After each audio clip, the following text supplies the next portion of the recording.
Good morning, afternoon, evening, wherever you're at with your time of day.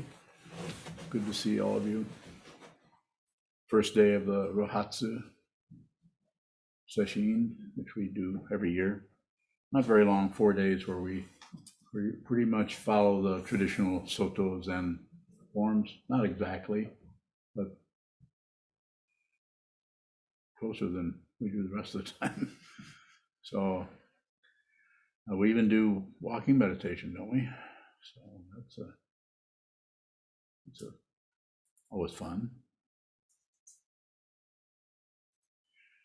So the talk is Circle of Confusion. I'm going to give this 4 talks, this one and one each day. At least that's my understanding of what I'm going to do. It's just a way of talking about what it is that takes us away from this and towards that, and then away from that and towards something else. We continually rotate around, sometimes called the kleshas, the klesha minds. There's 5 of those. There's 3 poisons: passion, aggression, and ignorance. There's 5, and there's probably more too, different ways of talking about it. But the other 2 are pride and jealousy. It seems that whatever shows up, if it's uncomfortable or disagreeable or any kind of difficulty we have with that, we do something with it. It's just like sitting practice of meditation. We're sitting and something arises in the mind stream and we push on it, or we disagree with it, or we don't like it, or it triggers us to go into other kinds of emotions and so on. So it seems to go in circles quite a bit. And then if we try to hold it still with some kind of a, you could say, an artificial structure, a discipline, like just follow the breath, just do a mantra, or any of this other kinds of techniques or protocols or whatever for getting what control. And the feeling of being in control is one thing. Actually being in control is probably going to be impossible.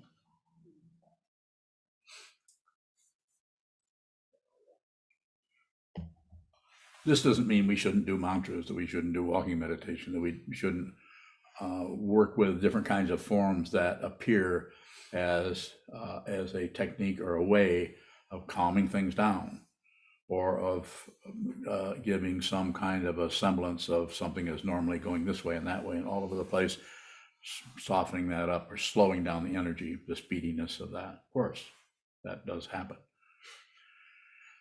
But to always be looking for some kind of result is part of the circularity.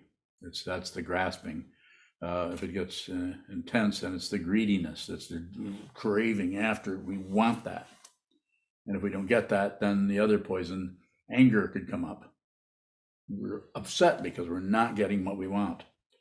Or it could, we could be grasping, and then notice the grasping, and then just get kind of sick of the grasping, and then just shut it all down and go into what? Ignoring, ignorance, distract ourselves into something else. I didn't want that anyway. Rotating. And it is about seeing that, not about stopping it. You don't have say-so in the way, if there's a strong ego-centered, self-centered, narcissistic aspect of consciousness that is in charge, so to speak, or thinks it's in charge, or is running the whole situation, it gets magnetized into some kind of, well, if I can just, well, if only, and all of the other little mini conversations we have with ourselves. A very simple one that I've mentioned now and then is anything that arises in the mind, say something negative arises, to comment on that in any way. Don't add. To say, oh, there I go again, or here it comes again, or why won't this go away, or who causes this? And the constant circularity of abandoning whatever arises for something else. Circles, we go in circles with that. And the way it looks over here, having worked with this a little bit, is just look at the circle. Just look at the movement. We're actually going to do a brush and ink awareness practice. Do we do that today, tomorrow, or today? So where we're actually going to make a circle with a brush and ink. I'll talk about that a little bit when that practice occurs.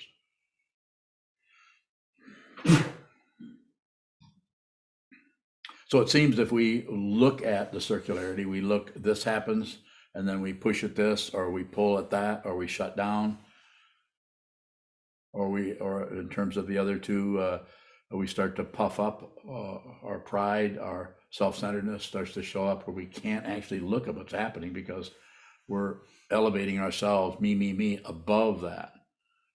It's not my problem, or other ways that pride can show up. And then the other one is jealousy, when somebody has something, is doing something, gets something that we want, we think we should have. Painful. And rather than go into the intellect and try to talk our way out of it, lecture ourselves, I shouldn't feel that. They need that as much as I do. Or any number of conversations we have of trying to talk ourselves out of the kleshas, try to use concepts. Works a little bit. It might help clarify the nature of the grasping, the rejecting, the shutting down, or whatever it may be. It may clarify that to some extent, but my understanding is, I'll say it again, my understanding is the only way this can be dealt with directly is through awareness practice, not through grasping, rejecting, not through some kind of materialism where we're after something. And the way I've talked about it lately, anyway, is the intention. Is not the intention and the result, cause and effect, which comes up as more circles. The illusion of accomplishing something, but to just intend to see what this is. Intend to see whatever rises in the mind stream, on the cushion, in post meditation, at the kitchen table, in your workplace, with your sangha. Just receive. And what you're receiving, if you just receive, then it doesn't really go any farther, particularly. And if it does, you don't even mind that. You don't chase it. So it's like not having a preference, as it says in, what is it, Sin Sin Ming, it says, is it picking and choosing? That is a disease of the mind. It's not that you wouldn't decide to have this or that in a relative situation. Of course, that could show up, but to actually grasp onto one thing and oppose something else, around and around. Samsara, the very word samsara, as far as I know, means circles or circularity.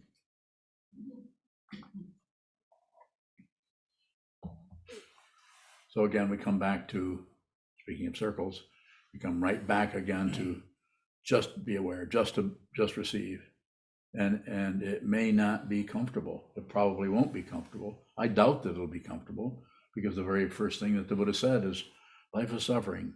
And as I've said probably hundreds of times, he didn't say, as far as I know, sometimes life is suffering. He said life is suffering. And of course, pain to pain, we all know about that. The pain of impermanence or alternation, and then the pain, the overall pain of the composite, or the pain of conditioned existence, which is, as long as there's manifestations here, won't go away.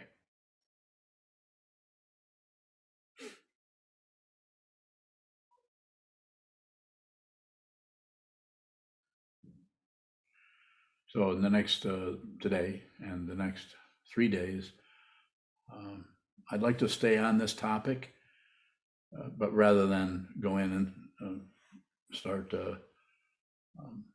taking it apart and deconstructing it or reconstructing these 3 poisons or 5 kleshas, we can go into any one of those and deconstruct that in a way that we are endeavoring to see the way in which that works, the way in which it comes around and closes us off. Even though we're meditators, even though we are endeavoring to see clearly what this is, we get trapped by our fear, we get trapped by our by that aspect of the consciousness that is trying to hang on or fixate or grasp something. And we don't even know we're doing that because we're busy leaving the actual doubled up fist that's hanging on to something for some kind of ideal of how we need to stop doing that. Instead of stay with that. And when I say stay, I don't mean maintain. I'm saying just look at the knot that's right in your own mind stream. It's like a big knot. Just observe that. Sir. Shokabang, sometimes when you talk about passion, aggression, and ignorance, you'll talk about how aggression might arise, and then we'll move into passion, and then we move into aggression. But when we talk about pride and jealousy as a part of the poisons, how do those mix in with the three poisons? How does it look to you? Can you say something about it? Shokabang, I think because of the way that perhaps you teach, it looks like the passion, aggression, and ignorance are more closely related or more intimate, and then the pride and the jealousy is... So the pride is grasping at itself. It might not look like this. It might look more like, it might look like this. So much pride that we can't be vulnerable. It hurts too much. So it's not the shiny kind of pride or somebody who's full of themselves. We're talking about the kind that just we cannot take the limelight of our own awareness. It's too painful. So it is a form. It is aligned with the three poisons. It's grasping at itself, and pride. And then the opposite of that is, of course, when that really comes apart, then it goes into the other end of the spectrum, which is shame. So embarrassed, I'm just useless. I can't seem to get anything right. Everything is coming apart, and it's my fault. I'm to blame for it. I could have done that. No, you couldn't have. You couldn't have, because there isn't anyone. This is just an incredible presumption about the nature of your life, of the living being. You think you are someone just because there's a body, and whatever is happening as far as receiving what is around you. There's no one here. And if you think there is, you'll defend him or her or them, and you'll also go the other direction of being. It might even look like humility, but it is not. It's self-centeredness at the bottom of the heap, total failure, skid row. And with jealousy, similar kind of situation. It is a grasping at something where something's been pulled away from you, or you have something, and then somebody takes that away when you don't even have anything in the first place. You don't own anybody. And what somebody has that is valuable that you think you should have, maybe in our situation here, maybe the teacher, in this case, this guy, is being more attentive to you, and somebody else sees that, and then they're jealous of that.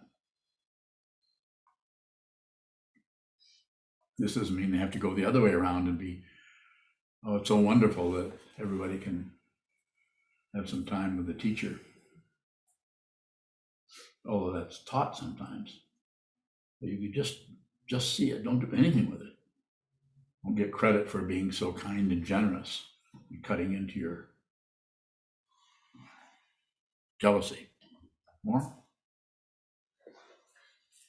Shokabang, in looking at pride and shame, how can we see the circularity of it when it might show up more like a wall or something solid? Yes, just look at the wall. If you do anything with that wall, anything with it, it will solidify. If you don't do anything with the wall, you don't accept it, you don't reject it, you don't ignore it. You don't do anything with it, then it'll do whatever it needs to do. And I say whenever it needs to do in terms of its dependent origination. it falls into the entire spectrum of pratitya samutpada.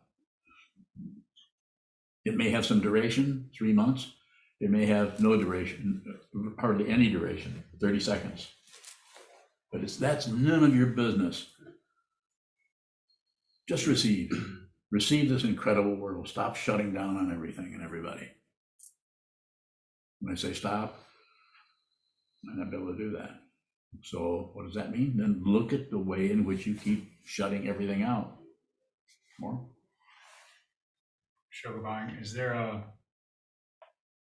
movement that isn't circular?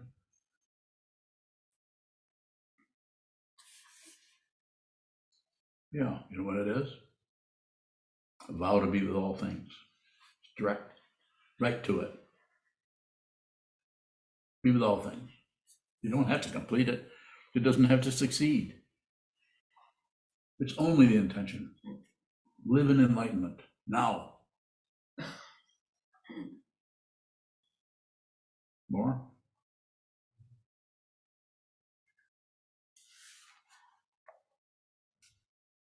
Sir. Geez, I'm bowing. The subtlety of the three poisons seems to continue to get finer and finer. And is there a way to discriminate that from something more sincere? If my sense of self becomes more and more refined, it might start to feel spiritual in nature. And I'm wondering if there's any discrimination that we could actually see that would contrast or call out that subtle spiritual self. So the subtlety, that's a good word. So subtlety. So first, use, if you're on this path, look at the 16 precepts, or just pick out one of them, or two of them, or three of them. Just look at any one of those. And then look at the subtlety of it. Look at the way you cannot obey those precepts. And it's only to observe, as Contemplation once told me. Just observe. I'm not talking about correcting something. I'm saying there's a very subtle way that which we keep objecting to, agreeing with, or moving away from. A good example is if you conclude any precept, let's just pick one. How about, what is it, the fourth one is don't lie. Don't say things aren't true. Isn't that the fourth one? Come on, you guys. Is it? No illusory words. Huh? No illusory words. Isn't that not lying? Is that or is it? Number 4. Yeah, it could be. You don't know? I don't know. Shall we look it up? Can anybody tell me? It's no illusory words. I think that is. Which one is not, don't lie? I think 4? Thank you. I don't do numbers, but you guys do. So how many, when it says don't lie, we know we can't stop doing it. It says don't kill, you're going to have to kill something because you need to live, you're going to have to kill something. So those are about observing those. A simple one would be, you come in, you're not feeling too good, and you come into the room and somebody says, hey, how you doing? I'm okay. Liar. Lying to someone. You feel terrible. You just lied to them. And what do I say about that? Just be aware that you're lying. Don't fix it, because you're actually at the same time also being polite to them by, I don't want to involve you in my mental diaspora. Just be aware. You don't have to start telling the truth. Just be aware of that. That's a subtle form of it. There's other forms of stealing. Another subtle form of stealing is to interrupt someone. You actually steal from them. They're in the middle of saying something, and you, because you think you know what they're talking about, you've just stolen what they were going to say. That you don't know what they were going to say, but you think you do, or you think you're onto it. Just be aware. Geez, I'm bowing. Is with that subtlety, is there ever a risk of not giving the teacher permission anymore, or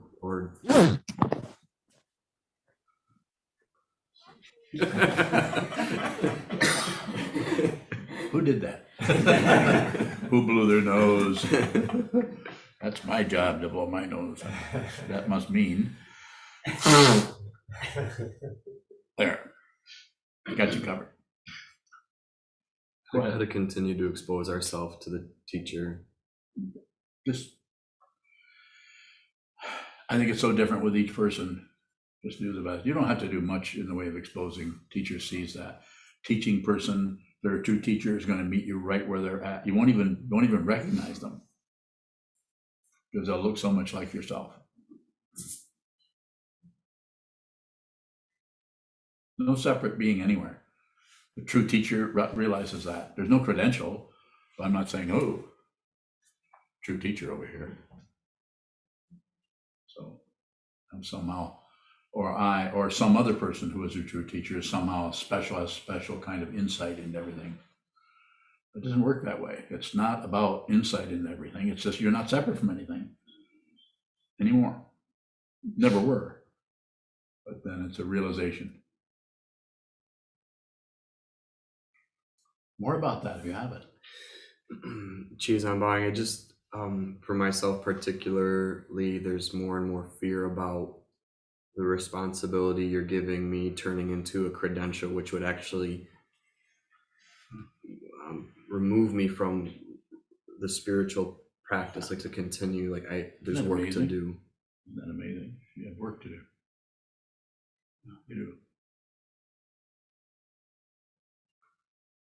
Can that, seeing that we have more work to do, become a credential or a circle? It could. All you have to do is observe it. Just observe. Return to the vow. Be with all things. Starting with your own thought patterns, your own mind. When you're sitting in shikantaza, whatever arises, don't agree, don't object, don't look away. More? Question from Naveed in Iran. Naveed. How does passion trap us? What kind of passion is this? So I'm not sure the context of the question, but passion is just grasping. Greediness is a little bit of passion. We really like something, but we care about it. So we're not saying that passion should go away and we should be completely dispassionate. But no demand. It's when there's some kind of demand where you have to have Naveed. So we have to have that. There's a demand, or we deserve that, or they shouldn't have that. I should be having that, or this was mine, but now someone has taken it away.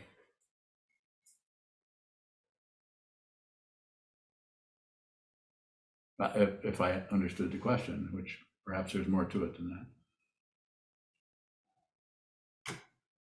So, yes. Sure, bowing. Can we observe the vow with no intention to align ourselves with it? Say more. I'm just thinking, I don't necessarily have an intention to not lie. Like I might still just lie all the time. I'm wondering if that's still observing the vow, or is there more of an intention to stop lying? The idea is to not lie, but you can't. So the intention is to don't lie, don't kill, don't. But it's that you don't have that kind of power. And if you start going in that direction, then we're right back to fundamentalism. The only thing our fundamentalism is a little bit different since it's non-theistic. So we don't have some kind of somebody up there that other people are speaking for and telling us what the overseer or the boss or the deity is telling us we should do. People come along and interpret that. And this is a non-theistic approach. So there's no central headquarters anywhere, even though the Buddha might look like it, but it's not. So the idea is not to lie, but it's to be aware of that, aware of the lying function rather than live up to some kind of, oh, finally, I no longer lie. I was talking to young man we were teaching in prisons here, pre-COVID and everything. And I told a gentleman there, maybe somebody else here was with us at the time, I don't recall, but I said, you can't help, we were talking about the precept, but you can't help but lie. He said, I never lie. I said, yeah, you do. You just did.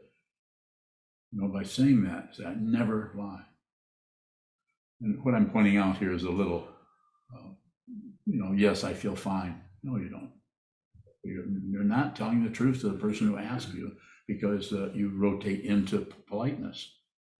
Is that wrong? No, I'm just saying that you might want to be responsible for that you don't always tell the truth and be aware of that rather than live up to some kind of credential of always telling the truth. Right. Sure, what's the difference between using a form to see how we're lying and not correcting that, and just not caring if we're lying all the time? What do you think? Not caring if we're lying all the time? You don't care if you're lying all the time? No, I'm not sure what it is you not want to coming know. out right. Huh? I'm not sure what you want to know by that question, but I'm kind of slow. Sure, there seems to be an area where something comes up with the precept. I see that I'm maybe not telling the truth, and there's a precept there to don't lie. And it feels like I should do something with that, like align what I'm doing more with the vow instead of just seeing how it's not the same. I don't see any problem. I don't see anything to change or fix. If it looks like we're constantly doing the opposite of a vow or a form, do we go in and push it back that way? I wouldn't do much pushing. You're already pushing against the ordinary lifetime as being a human being living in this crazy society we're in by being a monk, by saying, there's lots of things to do, and I think this is what I want to do. I'm going to ordain and become a monk. And you are. And you're living in a monastery. And you have a teacher. You have a community. Excuse me. That's increasing the awareness. That increases the awareness about that incredible rotisserie of passion, aggression, and ignorance. Because it's that if you have one, you're going to have the other eventually, and it'll show up in different ways. And simply put, it's pushing aggression, pulling passion, and just closing off our ignorance.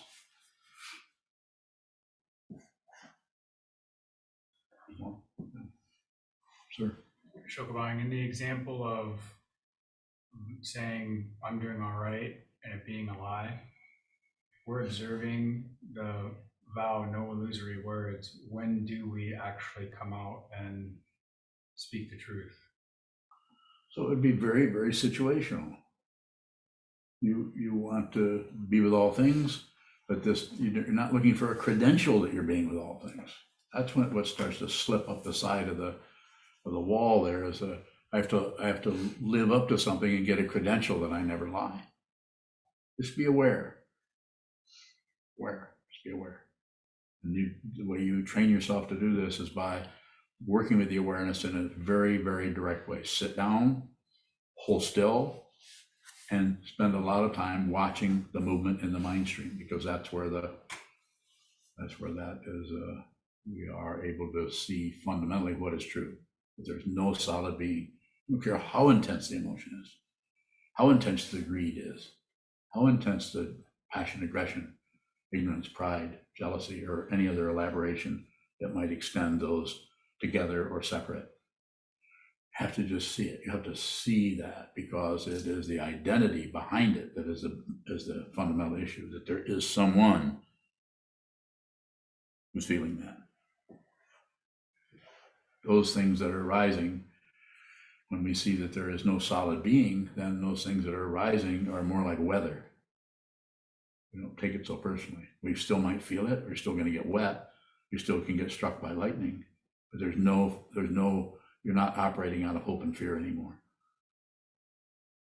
You could even say in different ways, you're operating out of abundance.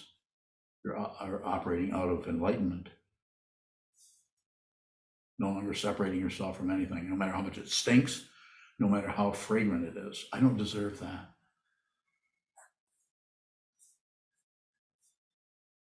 More. Sir.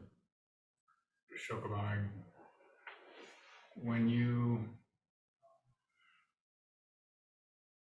talk about looking for a credential in a way that we're relating to something, is that the moving into the pride, the glacial mind of the pride? It looks like it, probably. And it's about watching that, because if you try to stop it, then it goes, how to say, underground, or it just seals off, because it's dependently arisen. Even that aspect of the mind, everything is dependently arisen. And that aspect of the consciousness, which the Yogacara tradition, they try to get that into some kind of a ball somewhere so they can study it, call it the seventh consciousness. But it's really not.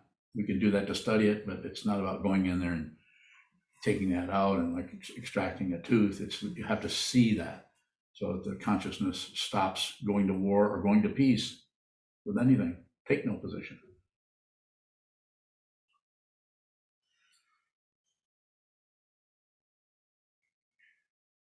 Shokabang, so to use the example of the fourth precept of no illusory words, No lying. no lying. Is that what it was? Yogido. Yeah. And no lying. Go ahead. Earlier you were talking about living in enlightenment. Yes. When are we living in enlightenment with in relation to the no lying? No position, no liar, no lies. This doesn't mean there aren't, that isn't happening in some way. Have to live this. And you can't live this if there's someone who's trying to do something a certain way, or even trying to observe is also credential. It's a total blow up. More.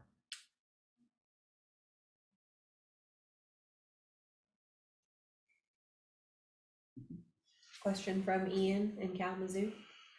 Ian. What happens to the circles of confusion as we observe them over time? Different ways of talking about it, and the way I'll say it to you, Ian, is it may continue, it may not. You won't be too concerned about results, because you're just about intention.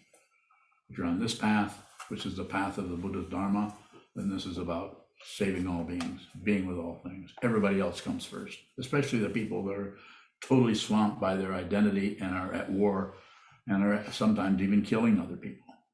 This doesn't mean you go along with them. It just means that you don't go to war with anyone. So the passion, aggression, and ignorance still may rotate around through your mind stream, because you aren't going to meditate in such a way that your ears turn color, or that you somehow have some kind of big change in your life. What color were you thinking of yours? Green, No. Are you vegetarian? depends. When I eat a salad, I am. When you eat a salad, you are? Smart aleck. Mark Belling. Yeah, Mark. Deb asks, do I have to see the passion, aggression, or ignorance? Is it beneficial to not know? Belling. You could say sometimes that's used, just not knowing, but the not knowing is not necessarily applied. I wouldn't apply that not knowing to that passion, aggression, and ignorance. You know that there's grasping. You're aware that there's grasping, but the not knowing would apply to don't do anything with that. In other words, try to get a credential by not being so greedy. It'll turn into a circle, and you'll have success for 3 weeks, and then it'll all turn around, And then the whole identity, because the identity is feeding on that kind of polarity. We're talking about ultimate realization. That's what I'm endeavoring to point at for anyone who got a few minutes to listen. Ultimate. So the not knowing, the way I sometimes use that is only don't know mind, which is what Sengsong, the Korean monk, the last century. I think there's a book out by, maybe it's titled that, I can't recall. But just have a willingness to not know what the hell's going on and still be present, still be on receive. If you're on receive, you aren't going to know much because the world is incredibly complicated. Every human being you meet is full of all kinds of emotions and feelings, and just receive, just receive. Be kind. If you're going to produce anything, you might want to produce some kindness. And that might not particularly look syrupy. It might be just, how's it going? And then allow them to lie to you. Really great. I'm doing fine today. How are you doing? And then you can lie back. Good, doing good. Can you see what I'm getting at by talking about this? I'm saying it's very subtle. You're going to break the precepts.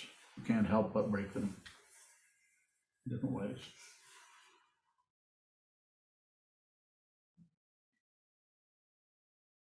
You got a lot of questions today, Shoka.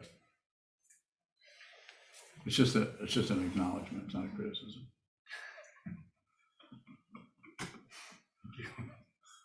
Go ahead.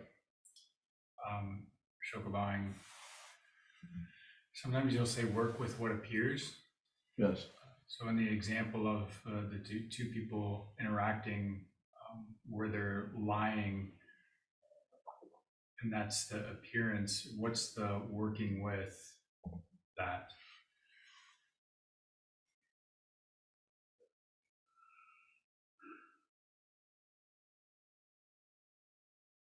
Just receive whatever that is, with no addition, no figuring out, no calculating, no, just receive it. If you just receive it, you won't know what it is.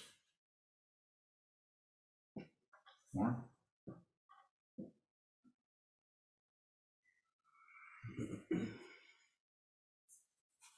Shannon bowing. Oh, Shan. If you observe somebody suffering, is it an act of kindness to just leave them alone? Bowing? Well, it could be. Good question. If you've been working with your own mind, working with your own suffering, if you've seen you aren't going to be able to solve this difficulty or this suffering that you're having, you need to just observe that. And then if you see someone else suffering, it depends on the situation. If it's a Sangha member, may be a lot different than if it's your aunt or uncle or your cousin or someone that is not a practitioner. So I would say it'd be situational. I would say less is better. And so less doing and more receiving. Receive. You see someone that's suffering, you might ask them, how is it going? And they might say, whatever, none of your business, or I'm fine, don't bother me. Do you have a specific question? I can address it if you do. Shan bowing. I'm just tossing back and forth in my mind the difference between what is compassion and what is kindness in that situation. Bowing. Well, kindness is something, I think anyone can do that. Compassion might be different, might not show up as particularly compassionate because it's more all-pervasive. It's not just individually, just in one single situation.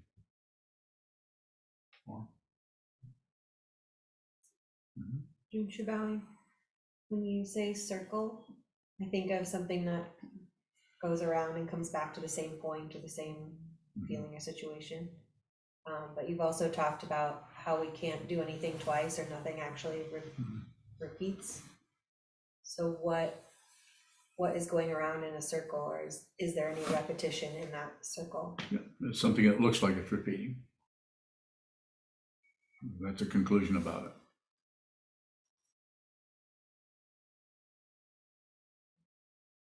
Junshu Valley, is this circle, the appearance of the circle, the illusion? It's illusory. We have to start somewhere, so that's what we'll work with.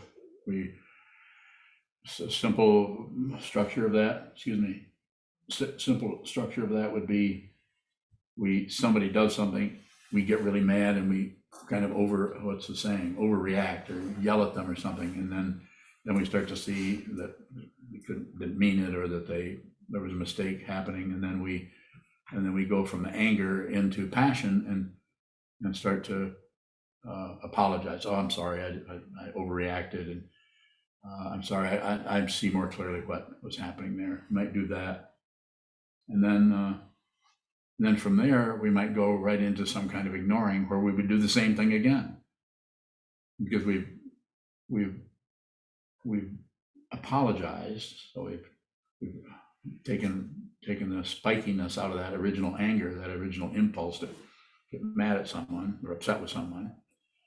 We've taken that out because we've got some relief, because now we feel more kind of apologetic, maybe a little bit. And the whole thing shuts down again, so that when a similar situation comes up again, instead of somehow benefiting from that circularity, we're brought right back into it again, and it starts up again, over and over and over. And it gets extremely difficult, the circularity does, if it's in the mind stream in such a way that we can't actually find any cause. Because sometimes we so much cannot stand that we'll just give it a name: depression, anxiety. We'll actually take ourselves away from whatever that is in terms of its texture, its presence, into something about it, because that feels a little bit better than the actual texture of that. You actually smell, the taste, the touch, the nerve endings being abraded by that. It's easier to just call it anxiety, or call it something. Separates us from it through concepts.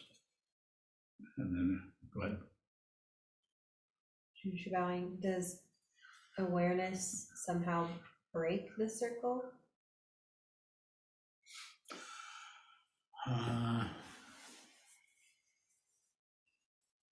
It may, because there's no more propellant there coming from a self. If we see that there is no solid being, then it may show up and it may not. And if you're functioning as to be with all things, then the way in which that may show up can be to a consciousness that is still wrapped up in me, and how I look, and what other people think, and what I think about what I'm thinking, what I think about what other people are thinking about what I'm thinking or what I'm doing. That kind of subtle narcissism of me and how I'm doing and what I get and what I'm losing. So that awareness may show up in such a way that the grasping at something, rejecting it with something, or shutting down is lessened. Perhaps. But because the dependent origination is so complicated in terms of cause and effect, there isn't just, if there's anything happening, there are countless causes for that. That if you were to pull some of them away, if you wanted to go into a story about it, it might not even happen. It might need this and this and this in order to happen, when all you saw was the one big cause. Somebody did this. An example would be, and I don't mean to get into a labyrinth of cause and effect particularly, but if you get in a car wreck, that's a big deal. And if you would have left 1 minute sooner, there would be no car wreck. I'm just using that as an example of how little tiny things are affecting everything.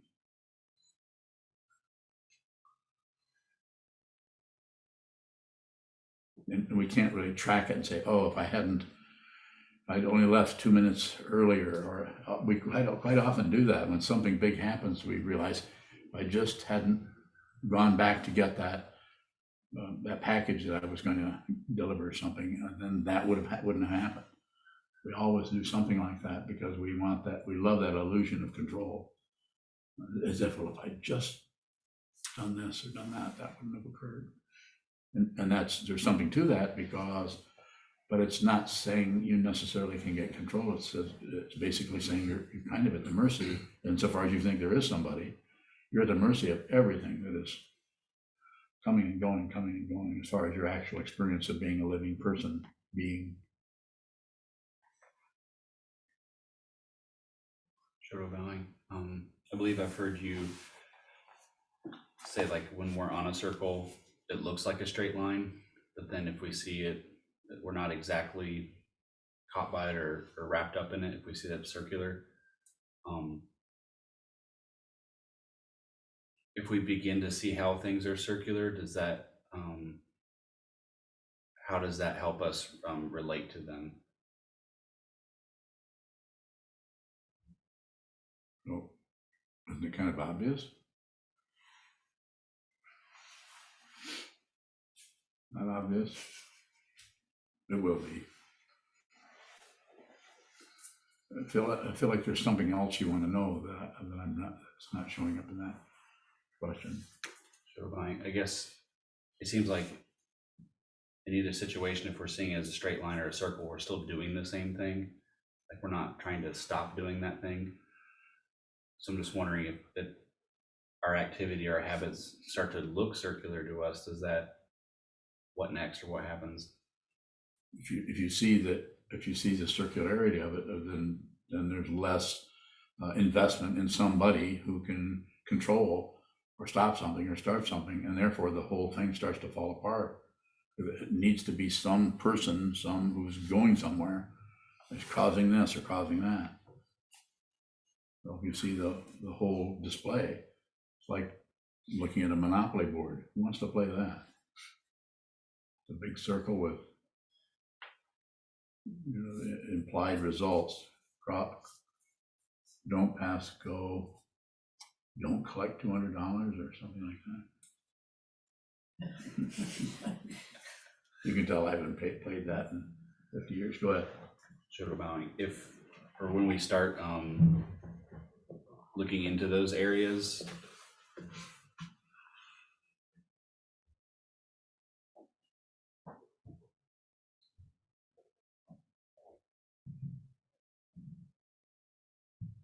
might the cover up increase or get more intense? Could. Yes. It depends on that situation, how threatening that is to you, to your family, to your community, whatever that circularity, if that's how you're asking me. If you see that, then it's dangerous, then everything might just stop without you even trying. You can see the big, as they say, the big picture. Not going to do that. Just like someone who has an addiction, have some kind of not just mental, but some kind of physical addiction to something, pulls us back in, and we'll come up with some kind of, we just won't look at the circle of it. I drink and drink and drink and drink, and my whole life falls apart. And even though so we just cover up. We don't look at what's going to happen. We just look at, I really want to drink something. And the same thing happens, or similar thing happens with our anger. That's quite a bit different, because it's not just a addiction to a drug or something, but there's a rotation that happens there. Shadow bowing, if our intention is to return or to keep practicing, does it matter if those things get more intense or drop away? My understanding is, on this path, they may rise up and they may taper off. They may do any number of things because of the karma that you're bringing with you into this zendo, or into this path of the Buddha's Dharma.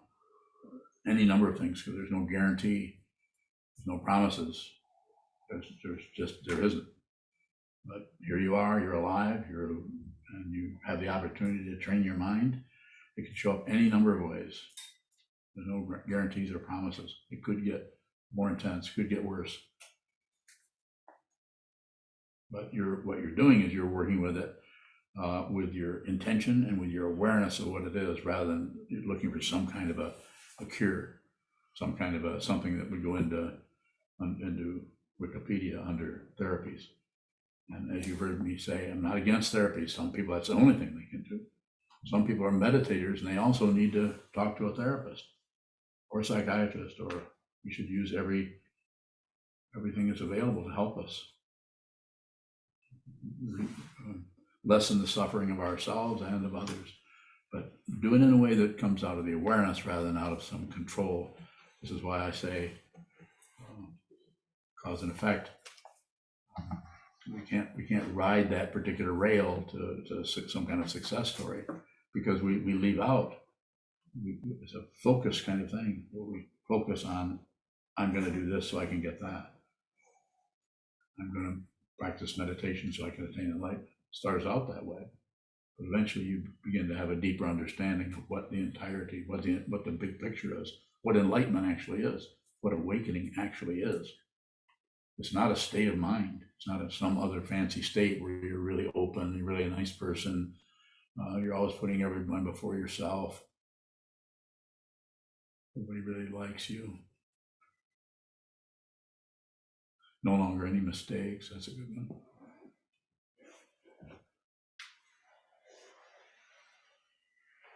Sokuzan, when we're talking about something circular looking like a straight line, Yes.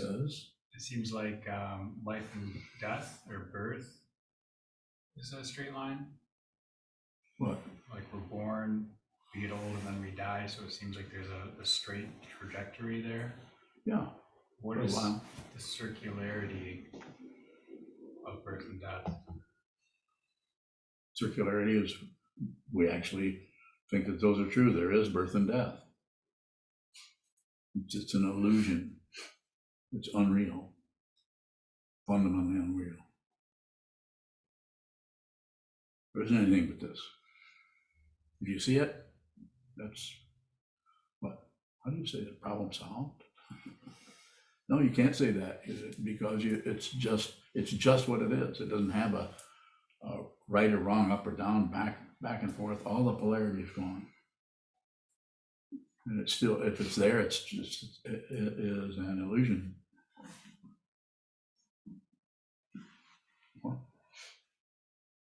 Sokuzan, in looking at life or birth and death, it seems like there's a consciousness that kind of inhabits a physical or a biological, It does look that way.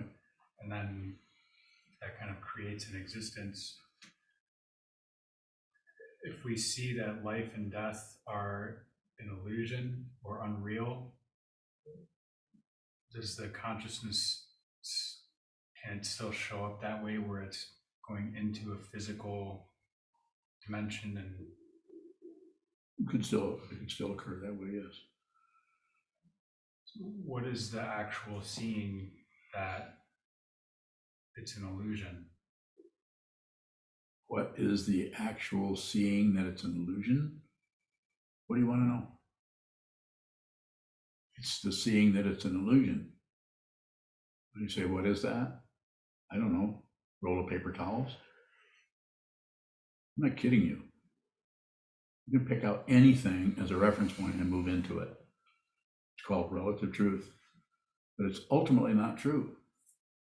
This is why in the Zen tradition, they have these koans. What is the sound of one hand clapping? Does a dog have the Buddha nature? Why did Bodhidharma come from the east? Or from the west, I guess it was. That was the east. Doesn't matter. Why did he come from the north? Too cold up there. I mean, these are meant to give you some kind of a very simple statement, and then it flips around so that you can fundamentally see what this is yourself.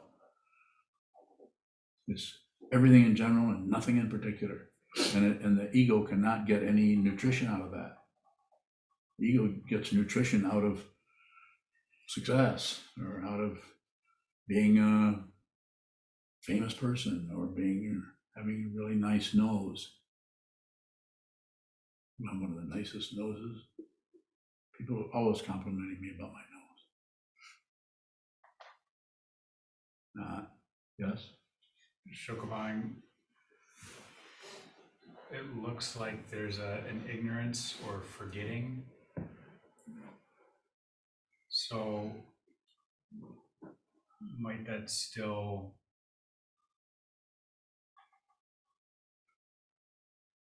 show up in a similar way where we're forgetting who we are, or we're forgetting what this is? Yes. Yeah. Yes. You forget. I'm agreeing with you.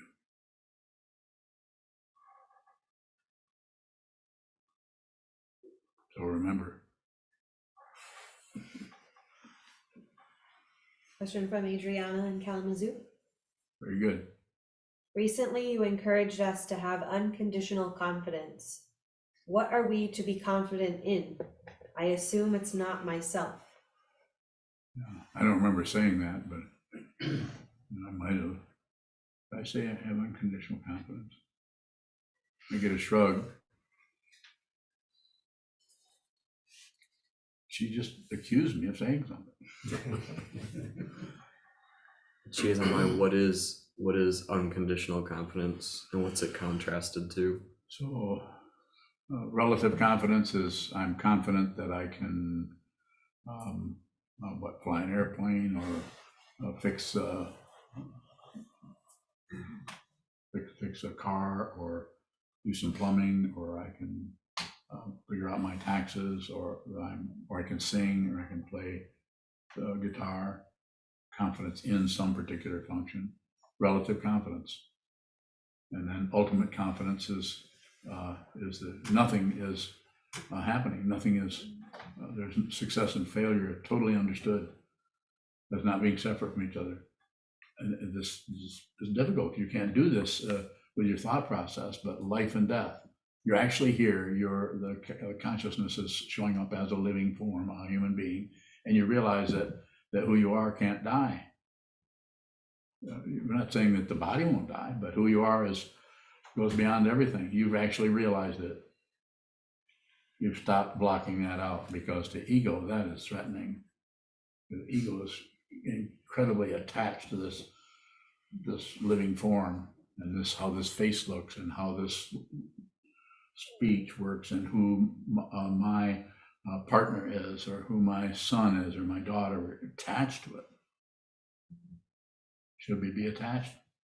You can be attached, but it's important to be aware of the attachment. You don't have to get rid of it. You don't have to get rid of anything. So that confidence would be, even though you're in the midst of all kinds of threats, how many we've got people being shot by 15-year-olds in schools? On the news, it's everywhere. This could happen to anyone. You could get run over by a truck. You could get COVID. There's all kinds of threats to your living situation. But if you see what this is, nothing is threatening to you. So therefore, the confidence is not a person who's confident. There's no longer any person. There's still a voice. There's still pain. I'm having pain in my wrist right now, so there's pain in this, but there's no personhood experiencing anything. If there were, I wouldn't be able to do this, because this being that came into being a little over 80 years ago was extremely terrified of everything. But that being is unreal. Has been seen. I don't have a date for it, but at some point that just got worn out. It's quite a number of years ago. Quite a while ago, it was worn out, but there's no credential for it, no proof of that. So then there's doubt about what is this? What is this? Go ahead. A question from Ken in New York. How do I notice my habitual tendencies, if not by constantly looking for it through judgment of what's arising? It seems like I don't notice if I'm not trying to be on the lookout for it.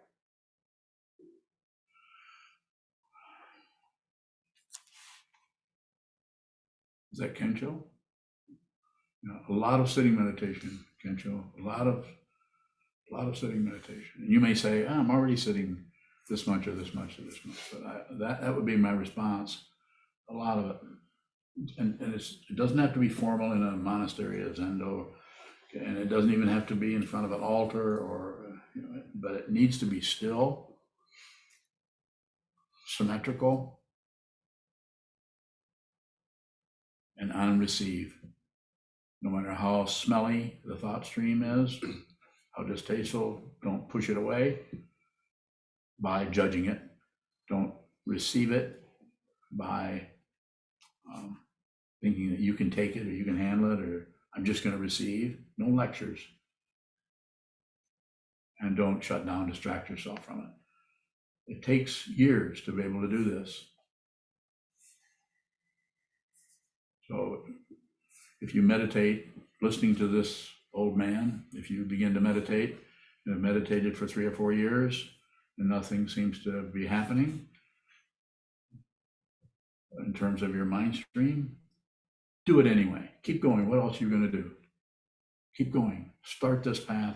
Sit down. Train your mind. If you need to officially become a Buddhist or a monk, you'll know that. No requirement. But sit more awareness. Just the way you're characterizing that, Ken. I would say just more sitting.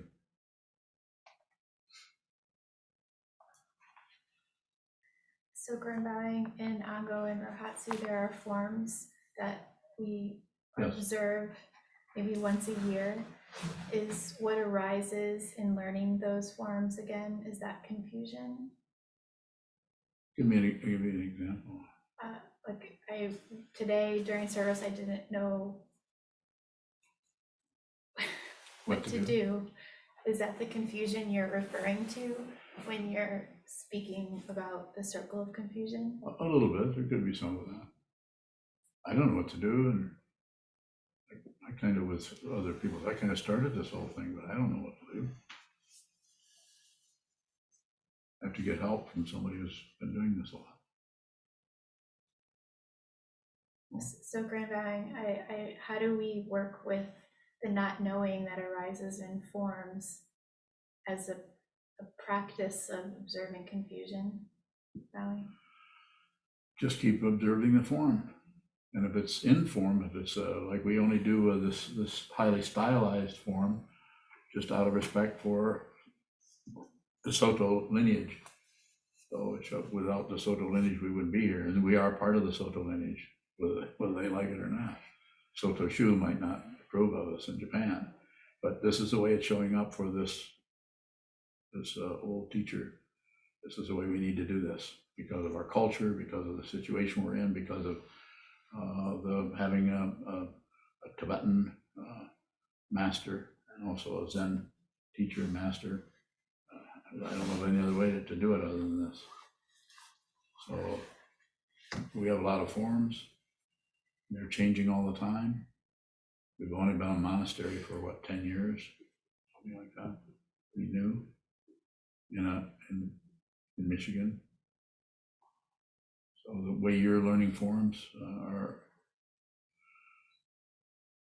I'm not sure exactly what is the issue there, other than you're kind of in the same boat everybody is. We only do this particular form, but the other forms we chant sutras every single day, just about, in some form. More. So Gurnbowing, in the area of form, in the area of right and wrong, is there ever a right or wrong in a form, Bowing? No. So Gurnbowing, is everything that arises in the relative world confusion, Bowing? From a relative point of view, it is. It might look like it's clearing up, or it might look like it's getting worse. It's just a relativity. It's just like riding in we have some say so because we got in this situation, but then what the ride is like and what the weather is like is we don't have any choice about that. It's choiceless. But the downside of choiceless is we're at the mercy of every damn thing. But the upside of choiceless is there isn't anyone who's there, and so therefore that choicelessness is fantastic. You actually are not at the mercy of anything. because there's no solid identity anymore. There never was, but you have to realize it. If you realize it, you're, what is a common way of saying, you're liberated. If you think you're liberated, you're not. You can't really be liberated and have thoughts about how liberated you are. That's relative truth. Liberation goes beyond relativity. This beyond wisdom. Remember that part of the chant? Wisdom, beyond wisdom. And yet nothing happened, and yet you're still here sitting on your butt. And you're clear about what is in front of you, even though it looks like confusion. You're clear in what is in front of you, even though it looks like wisdom. You're clear about what is in front of you, no matter what it is. No longer confused by anything. That doesn't mean if you've got a broken lock, you don't need a locksmith.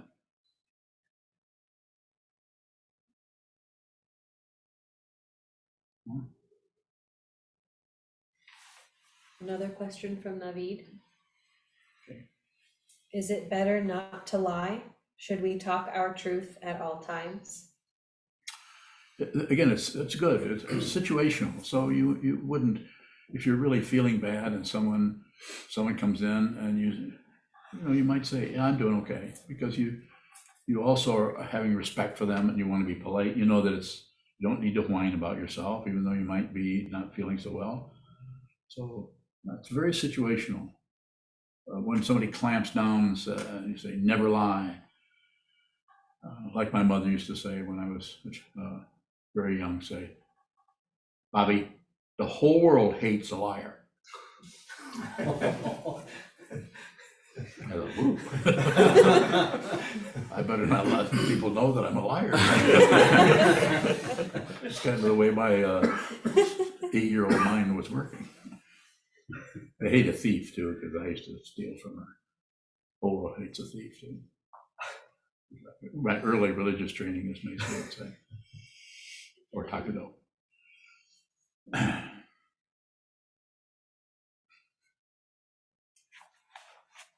Where are we at?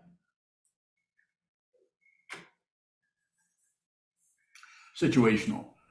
You might say something that fundamentally isn't the truth, but that might work better in the situation you're in to do that. So this doesn't mean that get off the hook, so to speak. There's really no hook. But if you're being respectful to yourself and to others, you may say something that technically isn't true, but works better in that situation.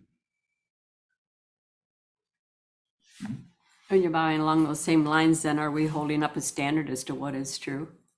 Bowing. Probably, yeah. So how can we ever know what that is? Damn if I know. What do you think? Weirdo.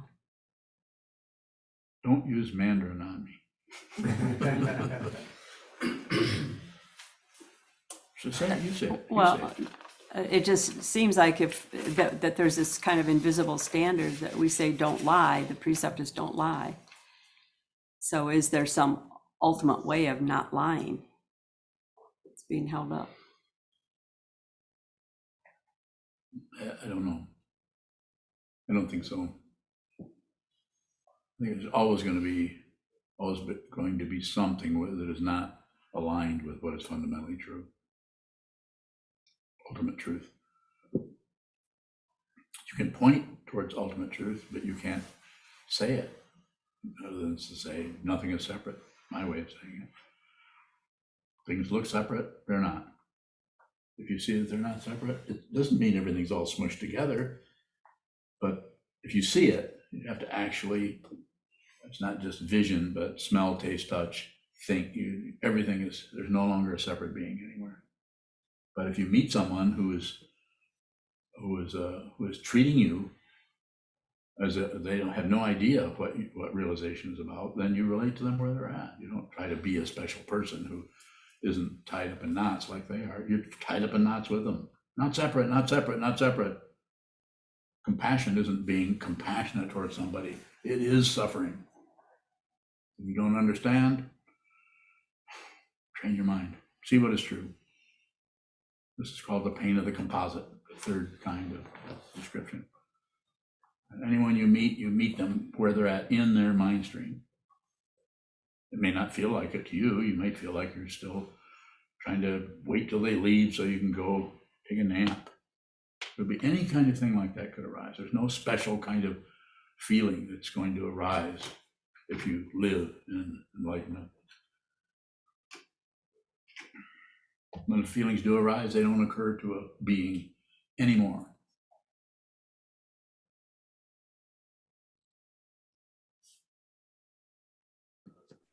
Mark Bowing, there's a question from Eric A. Does trying to find our way home break the circular motion of our spiritual path, journey, trip? Bowing.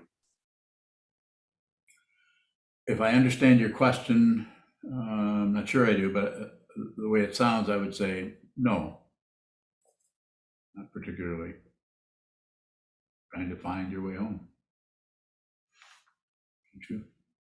A question from someone, I'm not sure who. Is there a name? Their username is weird. What? It's weird. That's a good one. And Weird. their question is, why is everything weird? It's actually not weird.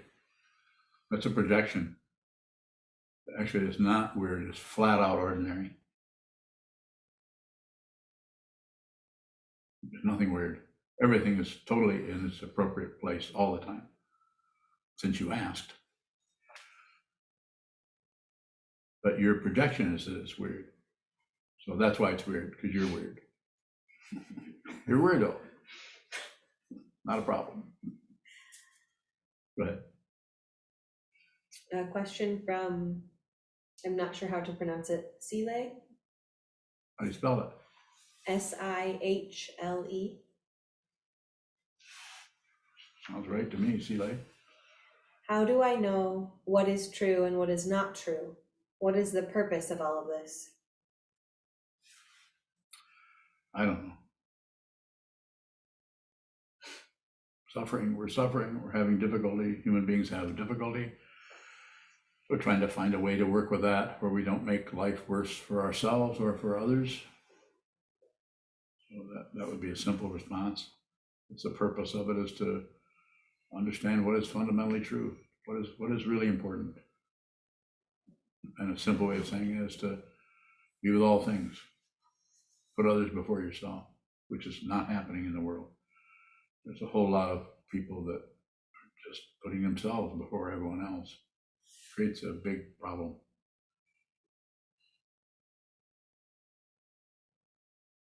Kevin. Bowing. You were mentioning earlier the kind of little minutia that lead to an altercation, a stabbing, a shooting, or whatever. If only we'd left a minute earlier, etc. I've heard some Dharma teachers talk about, well, if you've been shot or murdered or whatever, then in some past life you were the murderer or the shooter. How is it helpful to contemplate that, Bowing? No. You could consider it. I mean, it's a possibility, but not to contemplate it. Not a good idea to contemplate it. What you should contemplate is sit down and face the wall and watch the movement of the mind right now in this, what is commonly called a present moment. There is, don't misunderstand. I think there is something to that past, but we can't do anything about that. All it does is tell us, it's like knowing you have a Mars square Saturn, you're probably going to have a bad temper, but contemplating that isn't going to help you at all. It might be good to train your mind and work with your temper rather than try to use astrological configurations to substantiate and support your how you're angry because. Same thing with past lives. We should look at it, but it should be situational. Some people, the only way you're going to be able to work with them is by work with that past life situation. But anybody who's here in this room or on this Zoom screen, you're a meditator, you wouldn't be here. So I would say work with it in the present, so-called present moment.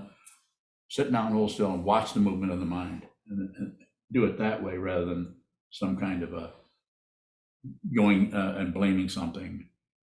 So I don't know if that's helpful, or if there's something else you would like me to respond to, Kevin. Kevin Bowing, no, that is helpful because to me, it strikes me as a way of just jumping to a conclusion or trying to blame something about yourself. Well, it's if you hadn't stabbed people 30 lifetimes ago, you wouldn't have gotten stabbed. So stop bitching about it. Kind of You thing. know, to go into that, we've actually had, I'm not going to mention any names, we've talked about that kind of thing that's happened in our chemistry here. And I can say it, I can settle a whole thing for you in a minute. There isn't anybody I'm looking at here I haven't met before. And the same goes for you. We've all been here forever. Here we are again. That doesn't mean that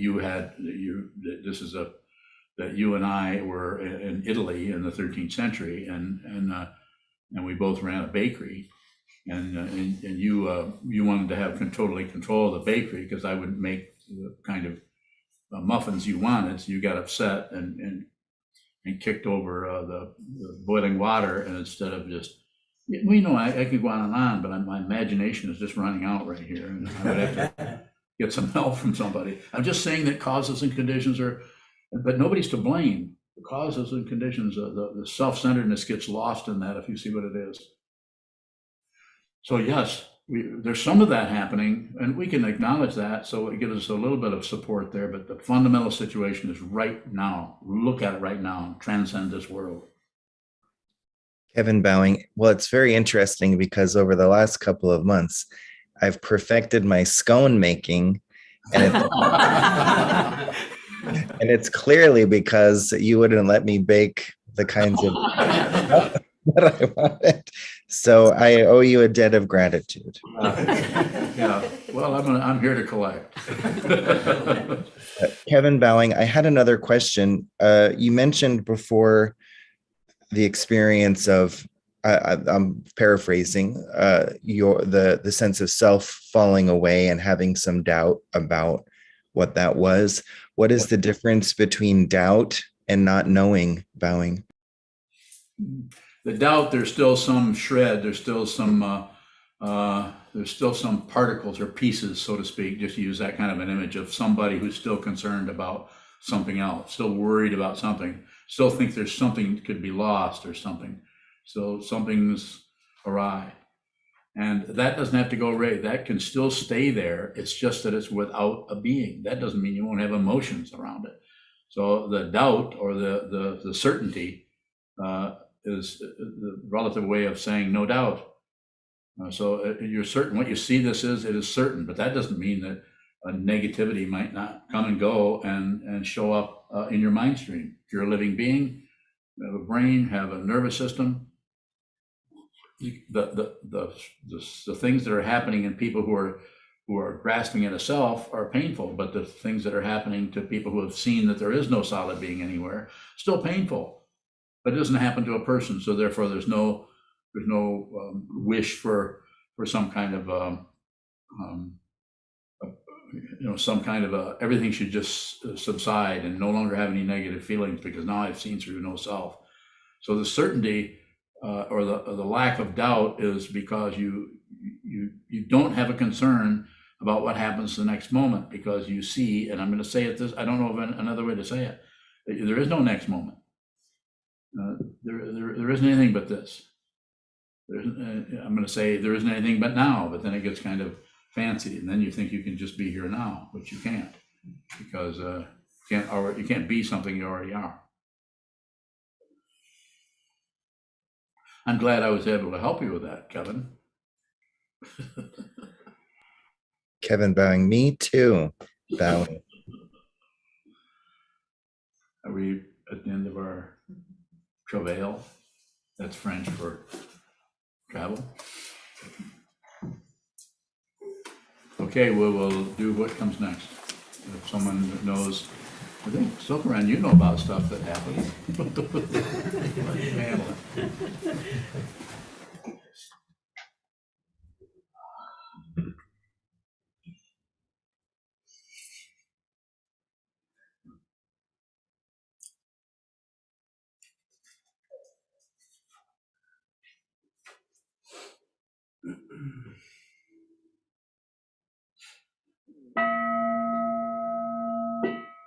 May there this penetrate into all places, so that we and every sentient being together can realize the Buddha's way. Jiho san shi shifu shi son bu sa moko sa moko ja oromi. The 10 directions, the 3 worlds, all the Buddhas, all venerable ones, Bodhisattvas, Mahasattvas, the great Prajna Paramita,